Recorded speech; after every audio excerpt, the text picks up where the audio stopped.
नाशिक शहरातील लाडक्या बहिणींच्या गळ्यातील सौभाग्याचं लेणं धोक्यात आलंय।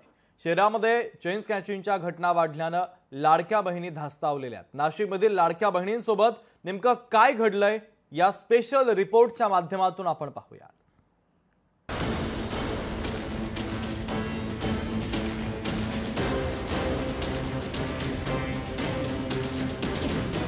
नाशिकमध्ये लाडक्या बहिणींचं मंगळसूत्र असुरक्षित।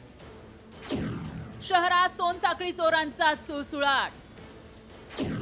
11 महिन्यात 30 पेक्षा जास्त चेन स्नॅचिंग, पोलिसांचं दुर्लक्ष।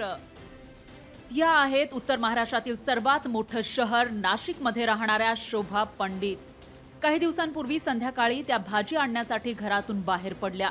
घरापासून काही अंतरावर जाताच दुचाकीवरून आलेल्या दोघांनी त्यांच्या गळ्यातील 2 तोळ्यांचं मंगळसूत्र ओरबाडून धूम ठोकली।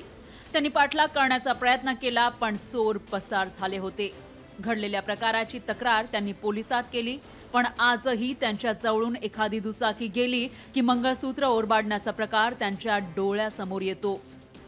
भीती वाटते, रस्त्याने चालताना सुद्धा भीती वाटते। एखादा बाईकवाला आला मागणं तर भीती वाटते। थांबून घेऊन बघायला लागतो की कोण आहे, पुरुष आहे का बाई आहे, कोण आहे। भीती वाटते, रस्त्याने चालायला सुद्धा भीती वाटते। पोलिसांकडनं हीच अपेक्षा आहे की यांचा शोध लावावा, त्यामुळे अशा घटना घडणार नाहीत। अशा नाशिक शहरात गेल्या 11 महिन्यामध्ये 30 पेक्षा जास्त मंगळसूत्र चोरीला गेलेत। डिसेंबरच्या 3 तारखेला एकाच दिवशी 5 सोनसाखळी चोरीच्या घटना घडल्या। इराणी टोळी नाशिकमध्ये पुन्हा सक्रिय झाल्याची माहिती आहे। पोलीस त्यांच्या मागावर आहेत। शहरामध्ये कंटिन्यू स्टॉप अँड सर्च, त्याचबरोबर नाकाबंदी, आरोपी चेकिंग या कारवाया चालू आहेत आणि त्यामुळे गेल्या 5 दिवसापासून तशा घटना घडलेल्या नाही आहेत।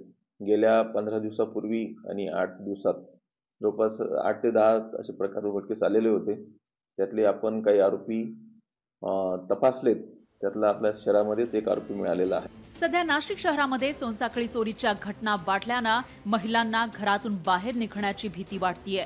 अशात महायुती सरकारच्या या लाडक्या बहिणींना सुरक्षित वातावरण निर्माण करून देण्यासाठी सोनसाखळी चोरांचा बंदोबस्त करणं गरजेचं आहे। महेश महाले, लोकशाही मराठी, नाशिक।